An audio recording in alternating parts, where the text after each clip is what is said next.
Welcome to the Tipping Point Show. I'm Jimmy Evans. I'm so glad that you've joined me today. Have a great teaching called the Harvard Prophecy. I want to give you, and I'll get to that in just a second. Also, in the subscriber portion, I'm talking about starvation. I'm talking about famine and some very, very serious things that are happening all over the world related to the drought that's happening in America and also many places in Europe, and other things that are threatening the world food supply. Very quickly, the world is going to go into a crisis, and this is not anything that can be prevented in the near term because of the seriousness and the global nature of what's happening. I'm talking about that, plus I'm answering questions from our subscribers. This is in the subscriber portion, but right now I want to bring this teaching called the Harvard Prophecy. Now, when you think of the word prophecy, you think about the Bible or some godly person with a prophetic gift.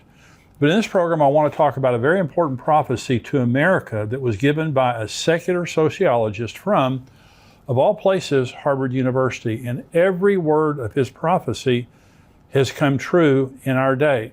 And he's a Harvard sociologist named Carl Zimmerman. Now, he wrote this book. This is not a book. It's actually a study that he did called Family and Civilization. But 1947 is when his study came out, all of his research. Unbelievable amounts of research that he did into the family and history. Now, why was he publishing his research in 1947? It's because he was very concerned about the secularization of America. At the same time that Carl Zimmerman was publishing his research from Harvard University, there was another school of sociology in Chicago, the Chicago School of Sociology, and very, very liberal. And they wanted to liberalize marriage and family and society. And he was warning, and the liberalization of America that we see today began back in the 30s and 40s. And that's hard to believe, but it's true. And so he was concerned that he was seeing the signs going back into history that destroyed societies in history. In fact, what he did was he went back and documented that every major civilization, Assyrian, Babylonian, Sumerian, Greek, Roman, Western, began with a family model resembling a biblical model. Now, listen to what I'm saying. Every great nation became great with a family model that resembled the biblical model. It didn't matter if they were Christians or not, if they were Jews or not. No society ever becomes great by sin. No society ever becomes great with weak families. None. America became great because of the strength of our families. The marriage was strong, family was strong, and then it becomes liberalized. That happened in Rome, that happened in Greece, that happened in Egypt, that happened in Samaria. All great civilizations in the history of the world, they never become great with weak families and weak marriages, never. But once they become great, that's when the devil, through liberals, begins to attack the family system, and you see the downfall of every society in the history of the world that has fallen from within has gone through exactly the same steps as we're seeing right now in America. In fact, that we've seen in America. So Carl Zimmerman, in studying all the civilizations of the world, he boiled everything that he had seen down to 8 signs, and he calls these the 8 signs of an atomistic age. In fact, he has 11.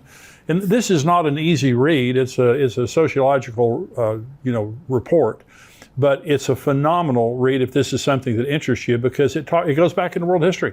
You can go back and document every society that has fallen. It's a family problem.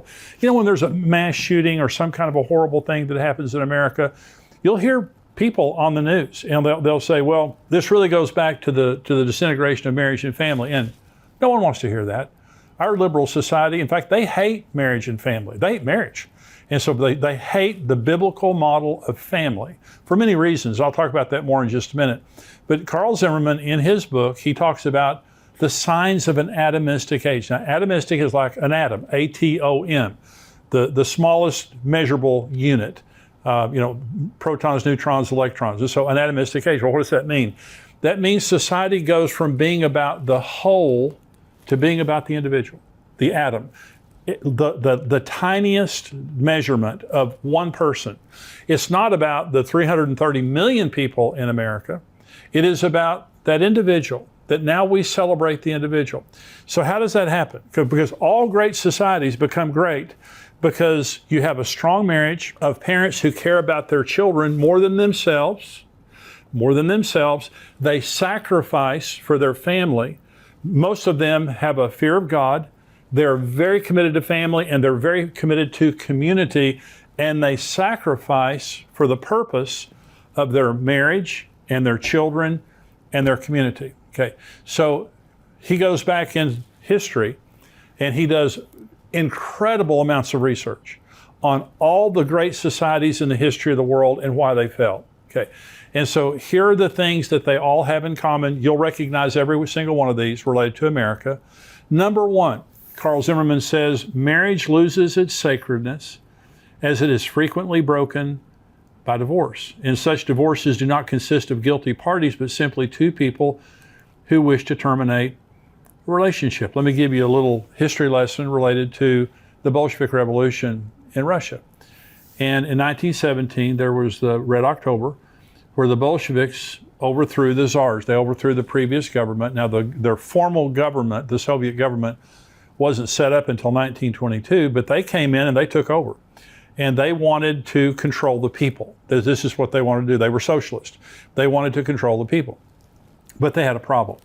And the problem they had was that marriage was very strong. And to get married, you had to go to the Russian Orthodox Church. The Russian Orthodox Church was extremely strong in Russian society.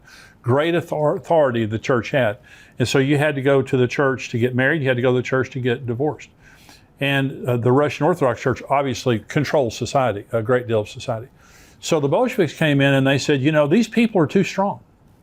See, liberals hate strong families. They hate strong marriages, and they hate strong families because people with strong marriages and families just don't need a lot of government. We don't need the government wiping our noses. We don't need the government telling us what to do. We don't need the government telling us how to raise our children and all this kind of stuff. When you have a strong relationship with God and a strong family, you just don't need a lot of government. That's what they hate. That's what liberals hate. They want you to serve them. They don't want a small, efficient government that serves the populace. They want a population that serves the government, and the government has all the power. So the Bolsheviks came in and listen to what they did. They said, we have got to diminish the power of the church, and we have to diminish the power of the family. So here's what they did. They passed no-fault divorce, number one. No longer did you have to prove fault. No longer was divorce wrong. It was just one party unilaterally could divorce their spouse for any reason at all. You didn't have to go to the Russian Orthodox Church anymore.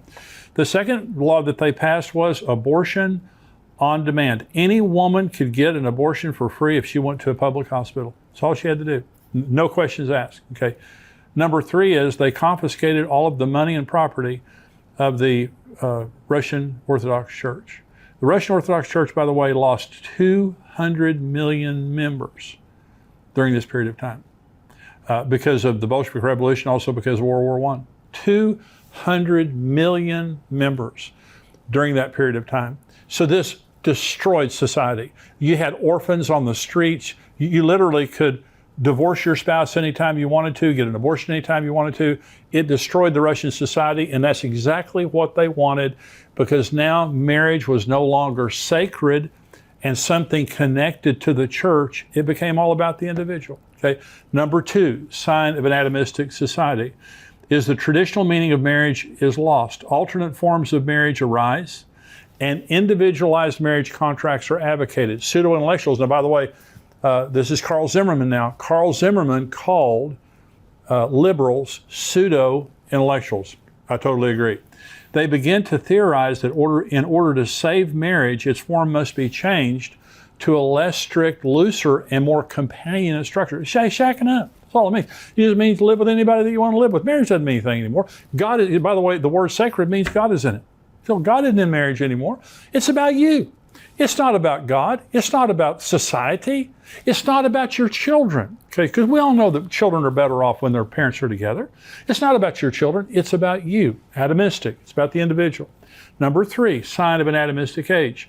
The feminist movement abounds in the atomistic age. Women lose their inclination for childbearing and rearing, and the birth rate decreases. Did you know? Of course, we've seen liberalism in America for decades. Betty Friedan, the founders of, the women's movement, they said that women will never be free until marriage is abolished. They hate marriage. Liberal women hate marriage. Okay, National Organization of Women. And so Gloria Steinem, all the women who started that movement, how are women doing today as opposed to 50 years ago? You say, well, women are free. Are they? Are they happier? They're not happier. They're more single, and they're not having children, because marriage puts women in a place where they feel safe having children. Marriage creates a bond between parents, not just between people, but between parents, so that their children are secure in that marriage, and they're going to have children and grandchildren and have a family that's secure because of the security of that. So when marriage goes away, women don't want to have children anymore. And so the birth rate in America is dropping every year, and it's now the lowest in American history. Then you begin to depopulate, okay? Like Japan, like Sweden, like many nations in the world now they're not having enough children to replace themselves, so now they're actually depopulating. That's the beginning of the end. Finally you just don't have any people. Okay, number 4, there's an increased public disrespect for parents.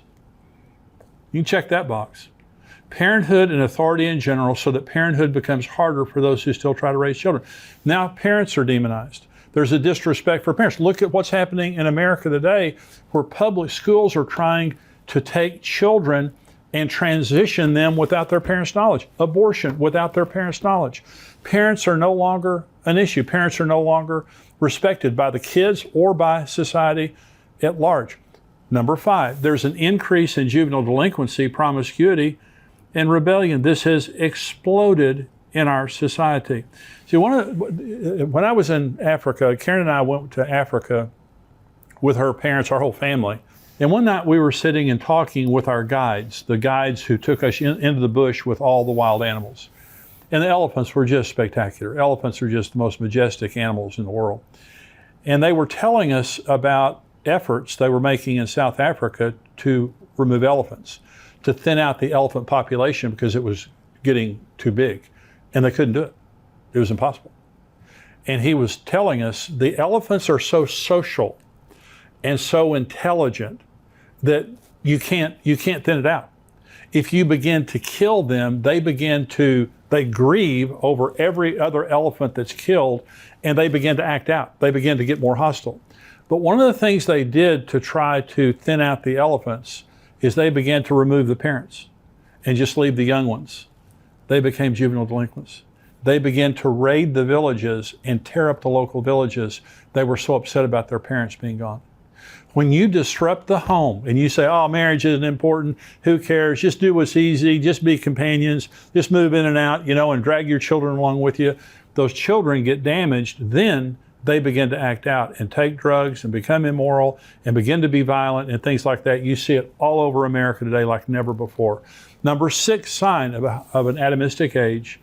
And remember, I just want to remind you, this was Rome, this was Greece, this was Egypt, Samaria, all these different places where this happened. This isn't just America. This is world history. This is what Carl Zimmerman was saying. If you want to liberalize the marriage and family laws of America, this is the price you're going to pay. This is world history. And he wrote it as a report. This is a prophecy. This is a prophecy that has come true in our day.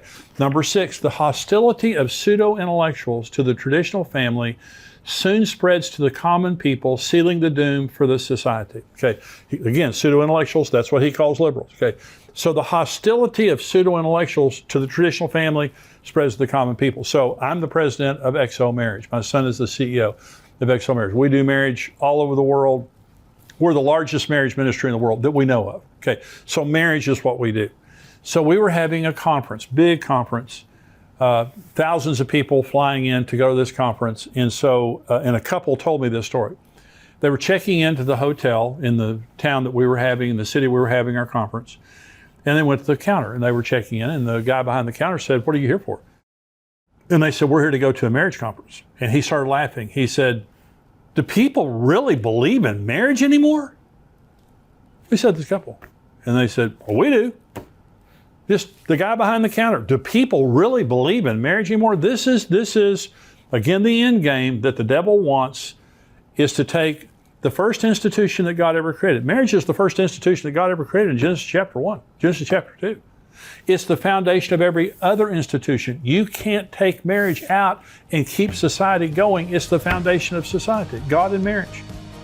We'll be right back to our teaching for today, but before that, I wanted to let you know about the sponsor of today's program, ExpressVPN. ExpressVPN helps you anonymize much of your online presence by hiding your IP address, a unique identifier that every device has that allows big tech to match your activity back to you.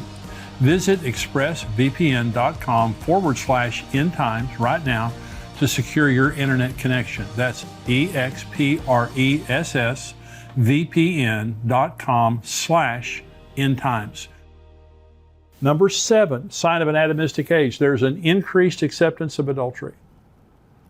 Increased acceptance of adultery. Number 8, there is a tolerance for and spread for sexual perversions of all kinds, especially homosexuality, but including others such as rape and incest.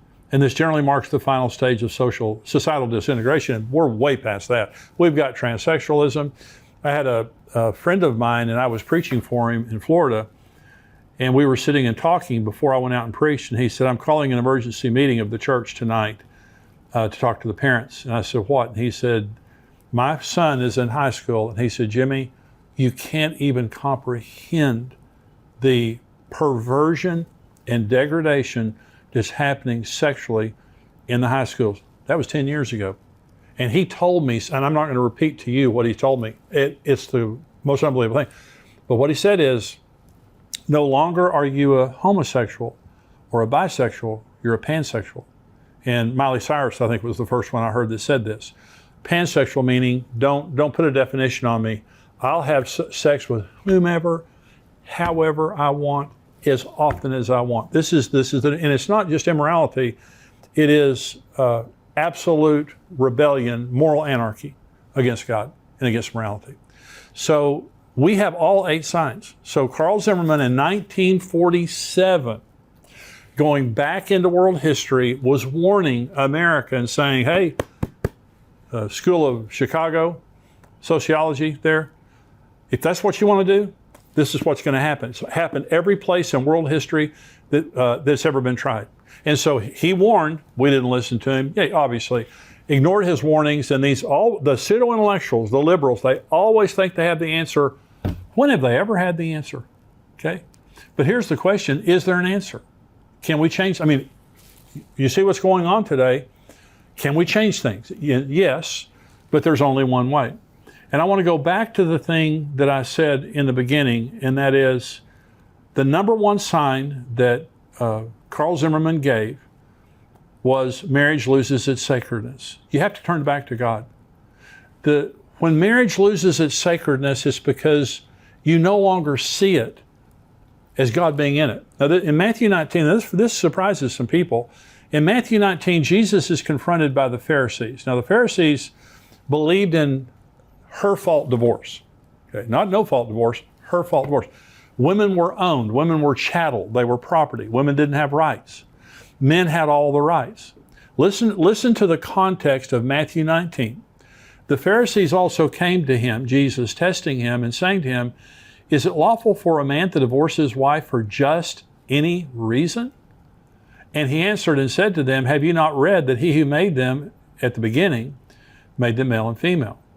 And said, for this reason a man shall leave his father and mother and be joined to his wife, and the two shall become one flesh. So then they are no longer two, but one flesh. Therefore, what God has joined together, let not man separate. Now they're coming up and they're asking Jesus an honest question.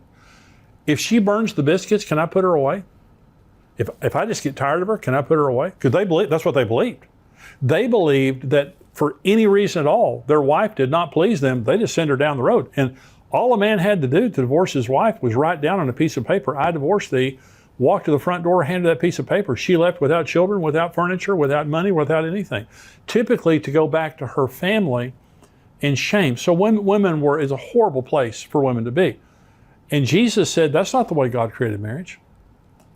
You be careful. What God has put together, what God has joined together, let not man separate. So in In a functional society, you don't mess with marriage because God is in it.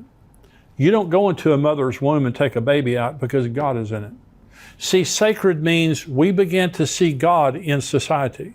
We see Him. But when you secularize a society, it means you sanitize God away from it. And that's exactly what's happened in America. We've taken God out, so no longer do we see marriage. It's about me. It's about me. It's about the individual. It's no longer about the group. And you have people working hard and raising a good family and paying their taxes and being important people in society. Then you have a person over here who's a pervert and comes out and says they're a pervert, and they go, oh, you're such a hero for being a pervert. And I was going, no, you're a pervert. We've taken the wrong and made it right, and the right and made it wrong. We've taken people who destroy societies and celebrate those people, and take people who build societies and begin to persecute those people. This is what's happening in America today. And so I'm saying, we go back into history. History is not on the side of liberals. Liberals don't like history. In fact, you look at socialism, and I was in church last Sunday morning, and Ed Young, who's my pastor, was preaching on wokeism, and he was talking about the lie of socialism. And you go back to Marxist Karl Marx. Karl Marx lived in London. He lived in a capitalistic society, and everything he did was paid for by a rich capitalistic friend of his. He never had to live under his stupid beliefs. He was a theoretical economist. He had theories. Every place his theories have touched have been destroyed, and 120 million people have lost their lives because of Marxist socialism. And so it's a lie. They can't build anything. They can just tear stuff down. And so in every society where God is working, in every society that is growing, there's some type of a family system with strong marriages, strong families, strong community of God-fearing people. That's what they all have in common. But in every society that is being destroyed, there's liberal thought, and marriage loses its sacredness. People begin to shack up. It's all about the individual. Women stop having children. Parents are no longer respected. Kids begin to be juvenile delinquents, and immorality of every kind comes into society. And that's the beginning of the end. And that's where we are today in America. The only hope we have in America is God. That's our only hope. And I pray for our politicians. I pray for this election that we have coming up in November. And I hope that good people win. By good people, I mean God-fearing people who believe in what I believe in. I believe what the Bible believes in. And so, but I don't put my hope in politicians. The only real hope America has is for revival and awakening. I prayed for it this morning. I'm asking you to pray for it every morning, every time you pray. And awakening. Revival is the church. You don't revive something that was never alive. They need to be revived. And society needs to be awakened to the reality of God. And there's been revivals and awakenings in history in America, in different places in the world that have changed society. We need a society-changing revival. We need to put our eyes on Jesus. But one of the reasons I'm saying this to you today is don't listen to the lies of the pseudo-intellectuals who believe they have the answers. God has the answers. This was not a religious man bringing a word based on the Bible. This was a sociologist going back into history and making an honest assessment of what destroys societies. And liberals and liberal thought destroys societies. God and God's form of God's plan for marriage and family is what everything thrives upon. I want to encourage you today. Maybe you've kind of been affected by some of the nonsense that liberals talk about. Get it out of your head. Believe in God. Put your feet firmly upon God and God's Word, and I promise that you'll have the best future that you can possibly have with that as your foundation. So as a society, how did we get here? We got here by liberalizing marriage and family, and from that point forward, we've been down on a downhill slide. But God can change things. We need to put our eyes in God and believe in Him. So I want to go now to the subscriber-only portion of the show. I'm talking about horrible things that are happening in the world related to drought and famine. And this is actually a good thing if you're looking for Jesus to come, because this is one of the major signs of the end times. I'm also going to be answering questions from viewers. Let me say this. If you or someone you know speaks Spanish, let them know about the Tipping Point show now in Spanish. Pastor Luis Roman hosts the show each week, and he shares end times teachings along with relevant and timely news articles. You can find the link to Luis's channel in the description of this video. But you'll really enjoy that if you speak Spanish or if you know someone who does. Stay tuned if you're a subscriber. Now, if you're a subscriber, you cannot watch the full episode on YouTube. You have to go to endtimes.com or respond to the email that we sent you. If you're not a subscriber, $7 a month, $77 a year, you get the entire podcast here, plus you get all the other emails and videos that come out all week long. We'd love to have you as a subscriber. endtimes.com. You can go there for $7 a month, $77 a year, and become